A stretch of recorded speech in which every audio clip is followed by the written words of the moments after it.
তোর না বুদ্ধি শুদ্ধি কিছু হইল না, তুই তো একটা বোকারে।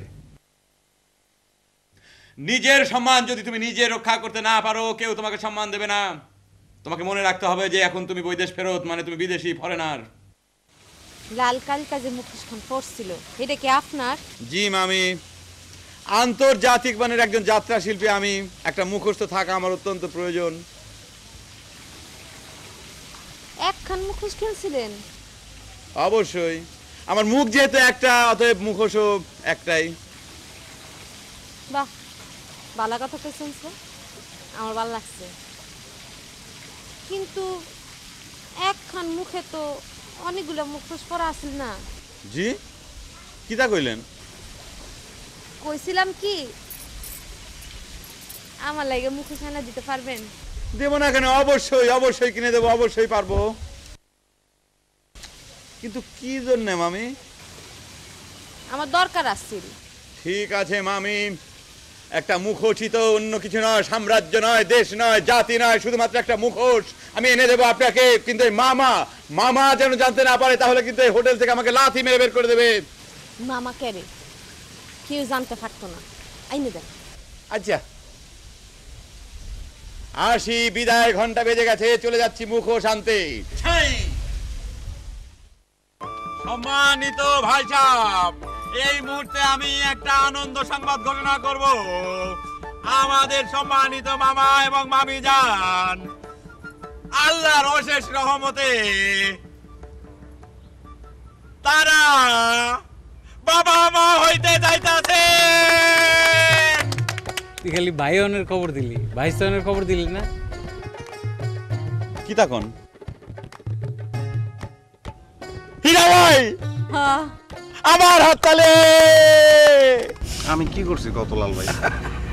আমার ভাই হইতাছে, বাইসতে হইতাছে, আমার যে কি খুশি লাগতাছে। আমাদের এই সাম্রাজ্যে নতুন দুটি অতিথির আগমনে আমরা মুগ্ধ হয়ে যাচ্ছি। জাতি আজ ধন্য, বাংলা, বিহার, উড়িষ্যার শেষ স্বাধীন নবাবের মতো তারা এগিয়ে যাবে। ওই যে না, সব জায়গায় একটা যাত্রা লিয়ে আইস। না, একটু ফুর্তি লাগতেছিল তো, তাই একটু মজা করলাম আর কি।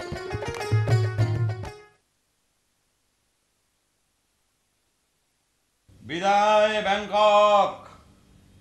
বাইরে, হ্যাঁ, আজকে রাইতে আমরা এখানে, কালকে এই সময় কই থাকুন কত, নিজের দেশের মাটি, নিজের গ্রামে থাকুন। কি যে মজা লাগতেছে রে ভাই। আচ্ছা গ্রামে আমরা প্রথমে কি করবো? আমি প্রথম দেশে যাই আর সোজা চলে যাবো যাত্রার দলে, কারণ যাত্রাই হচ্ছে আমার ভবিষ্যৎ। আর তুই কি করবি? কই যাবি? কি করবি? আমি প্রথম 6 ঘন্টা ব্যায়াম করবো, তারপর কাবাডি খেলবো, দাঁড়িয়ে বান্ধা খেলবো, তারপর পুষ্করিতে সাঁতার কাটবো। তোর না বুদ্ধি শুদ্ধি কিছু হইল না, তুই তো একটা বোকারে। নিজের সম্মান যদি তুমি নিজে রক্ষা করতে না পারো, কেউ তোমাকে সম্মান দেবে না। তোমাকে মনে রাখতে হবে যে এখন তুমি বৈদেশ ফেরত, মানে তুমি বিদেশি, ফরেনার। নিজের সম্মান তুমি নিজে দাও, না হলে তোমাকে দেশের লোকজন তোমাকে লাথি মেরে বের করে দেবে। এই বিদেশ থেকে ফেরত বলে কি ওই দাঁড়িয়ে বান্ধা খেলতে পারবো না, কাবাডি খেলতে পারবো না, পুষ্করিতে গোসল করতে পারবো না? তোর যা খুশি তুই তার কর। হো হো, কামিং কামিং। মালিক ভাই কেমন আছেন? আপনারা কিরা? ব্যস্ত বিরক্ত করলাম? না না না না, বিরক্ত কি? আমরা আইজন ভালো লাগতেছে। আপনার সাথে তো আমার একটু জরুরি কথা ছিল। কি কথা? কয় বলেন? না, এখানে বলতে চাচ্ছি না। একটু বাইরে যেতাম, পুল সাইডে বাসা বাসা কোথাও। অবশ্যই অবশ্যই, না না, কারণ চলেন। আর দিও আমরা সাবধানে থাকিস, হ্যাঁ?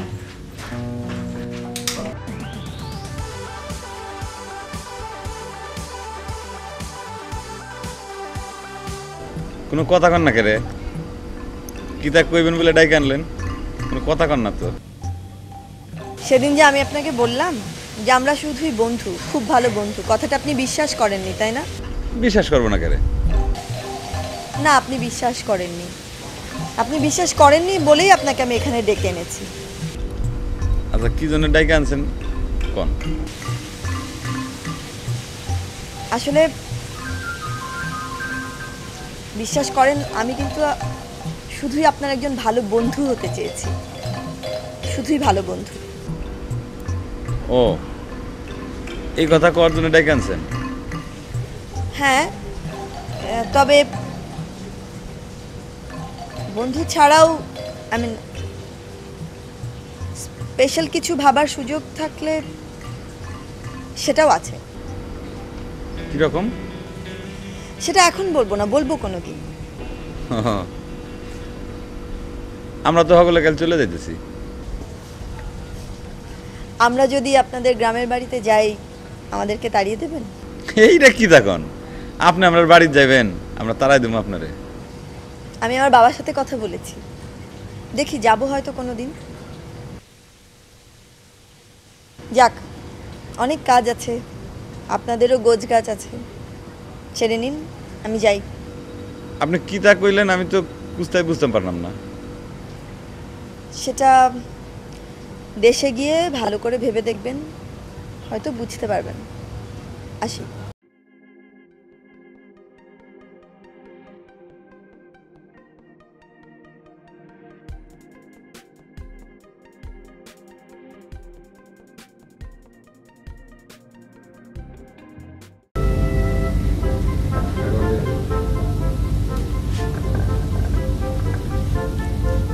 আপনি কবে এবেন? অপেক্ষা করতে থাকুন, সময় হলেই সব জানতে পারবেন। আমি সত্যি সত্যি কুস্তা বুঝতে পারতেছি না। আপনাদের হোটেলের টাকা কিভাবে জোগাড় হলো তা কখনো জানতে পেরেছেন? কিন্তু হয়ে তো গেছে, তাই না? যে তাহলে চুপ করে অপেক্ষা করতে থাকুন, সময় হলে আরো অনেক কিছু জানতে পারবেন।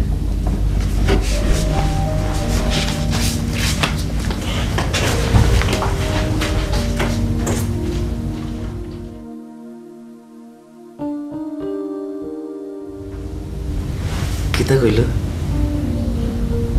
অপেক্ষা করতে কইল? এনে কইল নাকি গ্রামে কইল? আমার জ্বালা লাগতেছে।